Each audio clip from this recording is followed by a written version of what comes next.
Hi guys, welcome back to my channel. നമ്മുടെ ഫേസിൽ ഒന്ന് ബ്ലീച്ച് ചെയ്യണമെന്ന് വിചാരിച്ചിട്ടുണ്ടെങ്കിൽ നമ്മൾ ആദ്യം ഓടിക്കേറി ചെന്ന് നമ്മുടെ മുഖം വെച്ച് കൊടുക്കുന്ന സ്ഥലമാണ് ബ്യൂട്ടി പാർലർ. ഇവിടെ പോയിട്ടുണ്ടെങ്കിൽ ഒറ്റ ദിവസം കൊണ്ട് തന്നെ നമ്മൾ വിചാരിക്കുന്ന പോലെ നമ്മുടെ സ്കിന്നൊക്കെ നന്നായിട്ട് അങ്ങ് ബ്രൈറ്റൻ ആവുകയും ചെയ്യും, നല്ല ബ്ലീച്ചിങ് എഫക്റ്റ് നമുക്ക് കിട്ടുകയും ചെയ്യും. നമ്മൾ ഈ ബ്ലീച്ചിങ് ചെയ്യുന്ന എന്തിനാണെന്നുണ്ടെങ്കിൽ നമ്മുടെ ഫേസിലുണ്ടാവുന്ന ആ ഒരു കറുത്ത കുത്തും പാടുകളൊക്കെ പോകാൻ വേണ്ടിയിട്ട് നമ്മൾ ബ്ലീച്ച് ചെയ്യുന്നത്. അതുപോലെ തന്നെ നല്ല സ്കിന്ന് നല്ല ബ്രൈറ്റൻ ആയിട്ട് ഇരിക്കാനും വേണ്ടിയിട്ട്. അപ്പോൾ ഇത് ചെയ്യാൻ വേണ്ടിയിട്ട് നമ്മൾ ബ്യൂട്ടി പാർലറിൽ പോകുന്ന സമയത്ത് ഇത് ചെയ്ത് വരുമ്പോഴൊക്കെ കാണാൻ നല്ല രസമായിരിക്കും കാണാൻ. അത് കഴിഞ്ഞൊരു 2-3 ദിവസം കഴിയുമ്പോൾ തന്നെ നമ്മുടെ സ്കിന്നിലുണ്ടാവുന്ന മാറ്റം കണ്ട് നമ്മൾ ശരിക്കും കരഞ്ഞു പോകും കേട്ടോ.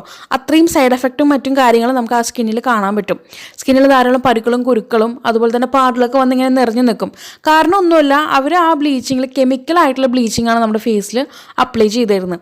അപ്പോൾ ആ ചെയ്യുന്ന സമയത്ത് 1-2-3 ദിവസമൊക്കെ കാണാനായിട്ട് നല്ല ഭംഗിയായിരിക്കും, പിന്നീട് കാണാൻ കൊള്ളത്തില്ല കേട്ടോ.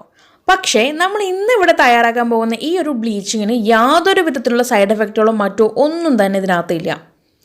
അതുപോലെ തന്നെ ഇത് നമ്മൾ ഒറ്റ തവണ ഉപയോഗിക്കുമ്പോൾ തന്നെ നിങ്ങളുടെ സ്കിന്നിൽ ഉണ്ടാകുന്ന മാറ്റം കണ്ടിട്ടുണ്ടെങ്കിൽ നിങ്ങൾ ഞെട്ടുണ്ടോ. ഇത് ഒരു തവണ ഉപയോഗിക്കുമ്പോൾ തന്നെ നിങ്ങൾക്ക് റിസൾട്ട് ഉറപ്പാണ്, 100% റിസൾട്ട് ഉറപ്പാണ്. അപ്പോൾ ഗൈസ്, നമുക്കിത് എങ്ങനെ തയ്യാറാക്കി എടുത്തു എന്ന് നോക്കാം. ഇവളെന്താ ബ്ലീച്ച് എന്നും പറഞ്ഞിട്ട് കറക്കി ഉപയോഗിക്കുന്ന പുളിയും കൊണ്ട് വന്നേക്കണമെന്ന് ആരും വിചാരിച്ചേക്കല്ലേ. നമ്മൾ ഈ ഒരു പുളി വെച്ചുകൊണ്ടാണ് ഇന്നത്തെ ഈ ഒരു ബ്ലീച്ച് തയ്യാറാക്കി എടുക്കുന്നത്, അതും നാച്ചുറലായിട്ട്. നമ്മൾ കെമിക്കൽ അടങ്ങിയിട്ടുള്ള ബ്ലീച്ചിങ് ഒന്നും അല്ല നമ്മളിവിടെ ഉപയോഗിക്കാൻ പോകുന്നത്, നാച്ചുറൽ ആയിട്ടുള്ള ബ്ലീച്ചിങ്. അപ്പോൾ ഈ ഒരു ബ്ലീച്ചിങ്ങിന് വേണ്ടി നമ്മൾ ഉപയോഗിക്കുന്ന പുളിയാണ്. പുളീനെ ഇതുപോലെ വെള്ളത്തിൽ കുതിർക്കാൻ വെച്ചിട്ടുണ്ട്. നന്നായിട്ട് കുതിർന്ന് വന്നിട്ടുണ്ടെങ്കിൽ അതിൻ്റെ ആ ഒരു പ്യൂരി, ആ വെള്ളമാണ് നമുക്ക് നല്ല കട്ടിക്കുള്ള ആ ഒരു വെള്ളമാണ് നമുക്ക് വേണ്ടത്. അപ്പോൾ ഇതാ ഞാൻ കാണിക്കുന്ന ഈ ഒരു അളവിൽ പുളി എടുക്കുക, എന്നിട്ട് ഒരല്പം വെള്ളം ഒഴിച്ചിട്ട് നന്നായിട്ട് കഴുകണം കേട്ടോ. ആദ്യം ആ പുളിനകത്ത് വല്ല മണ്ണോ ചെളിയോ അല്ലെങ്കിൽ പൊടിയോ എന്തെങ്കിലുമൊക്കെ കിടപ്പുണ്ടെങ്കിൽ അതങ്ങ് പോകാനായിട്ട് നമുക്കിത് ആദ്യം ഒന്ന് കഴുകണം. വീട്ടിലേക്ക് കിട്ടുന്ന പുളിയാണെങ്കിൽ സൂപ്പറായിരിക്കും, നമുക്കിതിനേക്കാളും സൂപ്പർ റിസൾട്ട് കിട്ടും. അപ്പോൾ പുറമേ മേടിക്കുന്ന പുളിയാണെങ്കിൽ നിങ്ങൾ ഇതുപോലെ ഒന്ന് കഴുകി എടുത്തേച്ച് വേണം ഇതങ്ങ് കുതിരാൻ വെക്കാനായിട്ട്. ഒരല്പം വെള്ളം ഒഴിച്ചു കൊടുത്താൽ മതി. ഇനി നിങ്ങൾക്ക് പെട്ടെന്ന് കുതിർന്ന് കിട്ടണമെന്നുണ്ടെങ്കിൽ അല്പം ചൂടുവെള്ളം ഒഴിച്ചു കൊടുത്താലും മതി കേട്ടോ. അപ്പോൾ ഞാനിവിടെ കുതിർത്ത് അതിൻ്റെ ആ ഒരു ജ്യൂസ് മാത്രമായിട്ട് അങ്ങ് എടുത്തുകൊണ്ട് വന്നിട്ടുണ്ട്. ഈ ഒരു ജ്യൂസ് വെച്ചുകൊണ്ട്, ഈ ഒരു തിക്കായിട്ടുള്ള ഈ ഒരു ജ്യൂസ് വെച്ചുകൊണ്ടാണ് നമ്മൾ ഈ ഒരു കാര്യം ചെയ്തെടുക്കാൻ പോകുന്നത്. ഇനി ഇതിനകത്തേക്ക് ചേർത്ത് കൊടുക്കാൻ പോകുന്ന ആളാണ് നമ്മുടെ ആലോവേറ ജെല്ല്. ആലോവേറ ജെല്ല് 1 ടീസ്പൂണോളം ഞാൻ ഇതിനകത്തേക്ക് ചേർക്കുന്നുണ്ട്. ഇനി ഇതിനകത്തേക്ക് ചേർത്ത് കൊടുക്കാൻ പോകുന്നത് ഞാനിവിടെ റൈസ് പൗഡറാണ് ചേർക്കുന്നത്. റൈസ് പൗഡർ ചേർത്ത് കൊടുക്കാം, കോൺഫ്ലവറിൻ്റെ പൗഡർ ചേർത്ത് കൊടുക്കാം, ഗോതമ്പ് മാവ് ചേർത്ത് കൊടുക്കാം. ഏത് വേണമെങ്കിലും നമുക്ക് ചേർത്ത് കൊടുക്കാം കേട്ടോ. ഏത് പൊടിയായാലും കുഴപ്പമില്ല. അതും കൂടി അങ്ങ് ചേർത്ത് നന്നായിട്ട് അങ്ങ് മിക്സാക്കി കഴിഞ്ഞാൽ നമ്മുടെ ഒരു ബ്ലീച്ച് റെഡിയാണ്. ഇനി ഇതിനകത്തേക്ക് എക്സ്ട്രാ ആയിട്ട് വേണ്ടത് മഞ്ഞൾപ്പൊടിയാണ്. ഞാനിവിടെ മഞ്ഞൾപ്പൊടി ചേർക്കുന്നില്ല, കാരണം നമുക്കിത് ജെൻസിനും കൂടി ഉപയോഗിക്കാൻ പറ്റിയിട്ടുള്ള ബ്ലീച്ച് ആയതുകൊണ്ട് ഞാനിവിടെ മഞ്ഞൾപ്പൊടി ചേർത്ത് കാണിക്കുന്നില്ല.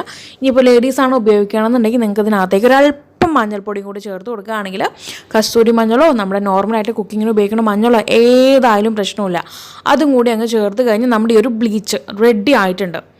ഇനി നമുക്കിത് നമ്മുടെ ഫേസിൽ അപ്ലൈ ചെയ്യാവുന്ന കാര്യം മാത്രമേ ഉള്ളൂ. ഇത് നമ്മുടെ ഫേസിൽ മാത്രമല്ല കേട്ടോ, നമുക്ക് ഫുൾ ബോഡിയിൽ വേണമെങ്കിൽ ഇത് അപ്ലൈ ചെയ്യാം, യാതൊരു പ്രശ്നവുമില്ല.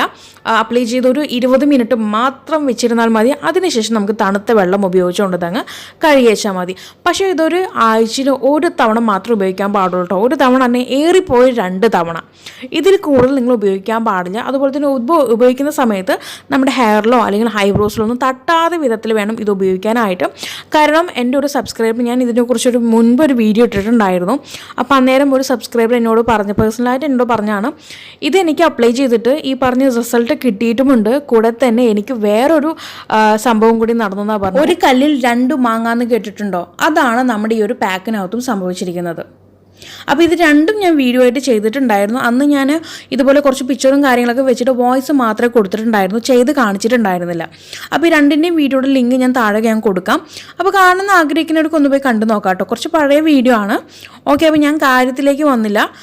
അപ്പോൾ ആ സബ്സ്ക്രൈബർ എന്നോട് പറഞ്ഞത് ആൾക്ക് ഇതുപോലെ ചെയ്ത് നോക്കിയിട്ട്, അപ്പോൾ ഞാൻ അന്നേരം ചെയ്ത വീഡിയോ വേറെ രീതിക്കായിരുന്നു കേട്ടോ, ഈ രീതിയല്ല, വേറെ രീതിയായിരുന്നു. സെയിം സംഭവം തന്നെ, പുളി വെച്ചുകൊണ്ട് തന്നെയായിരുന്നു ചെയ്തിട്ടുണ്ടായിരുന്നത്. അപ്പോൾ അത് ചെയ്ത ശേഷം ആളുടെ ഫേസ് നന്നായിട്ട് ബ്രൈറ്റൻ ആയി, കൂടാതെ നന്നായിട്ട് സോഫ്റ്റ് ആൻഡ് സപ്പിൾ ആയിട്ട് ഇരുന്നു എന്ന് പറഞ്ഞു. ആൾക്ക് രണ്ടാമത് കിട്ടിയ ബെനിഫിറ്റ് എന്ന് പറയുന്നത്, ആൾക്ക് അപ്പർ ലിപ്പിൽ ഹെയർ ഉണ്ടായിരുന്നു, അത് നന്നായിട്ട് ഫെയ്ഡ് ആയി എന്നാണ് പറഞ്ഞത്. നന്നായിട്ട് അവിടെ കൊണ്ട് ആ സംഭവം ആ ഒരു അപ്പർ ലിപ്പിൽ ഹെയർ ഉള്ള പോലെ തന്നെ തോന്നിയില്ല, നന്നായിട്ട് അതങ്ങനെ പോയി കിട്ടിയ പോലെ ആയിട്ട് തോന്നി എന്ന് പറഞ്ഞു ആൾക്ക്. അപ്പോൾ അതാണ് ഞാൻ പറഞ്ഞത്, ഇത് ഉപയോഗിച്ചിട്ടുണ്ടെങ്കിൽ നമ്മുടെ ഫേസ് നന്നായിട്ട് ബ്രൈറ്റൻ ആവുകയും ചെയ്യും. അതിൻ്റെ കൂട്ടത്തിൽ നമ്മുടെ അനാവശ്യ രോമങ്ങളൊക്കെ ഉണ്ടെങ്കിൽ അതൊന്ന് ഫെയ്ഡാക്കി തരും. അത് നമ്മുടെ ആ ഭാഗത്ത് ഇങ്ങനെ മങ്ങി കാണിക്കും, അതുള്ള പോലെ നമുക്ക് കാണിക്കത്തില്ല. അപ്പോൾ അതിൻ്റെ പേരിൽ ഞാൻ പറയുന്നത് നമ്മുടെ മുടിയിലോ ഐബ്രോസിലോ ഇതൊന്നും ആവാതെ വേണം ശ്രദ്ധിച്ച് ഈ ഒരു പാക്ക് അപ്ലൈ ചെയ്യാനായിട്ട്. അപ്പോൾ ഗൈസ്, നിങ്ങൾക്ക് തീർച്ചയായിട്ടും ഈ വീഡിയോ ഇഷ്ടമായി കാണുമെന്ന് വിചാരിക്കുന്നു. ഇഷ്ടമായാൽ മാത്രം പോരാ, ലൈക്ക് ചെയ്യാനും ഷെയർ ചെയ്യാനും മറക്കരുത്. അപ്പോൾ ഇനിയൊരു പുതിയ വെറൈറ്റി വീഡിയോയുമായി വരുന്നതായിരിക്കും. Tata bye bye.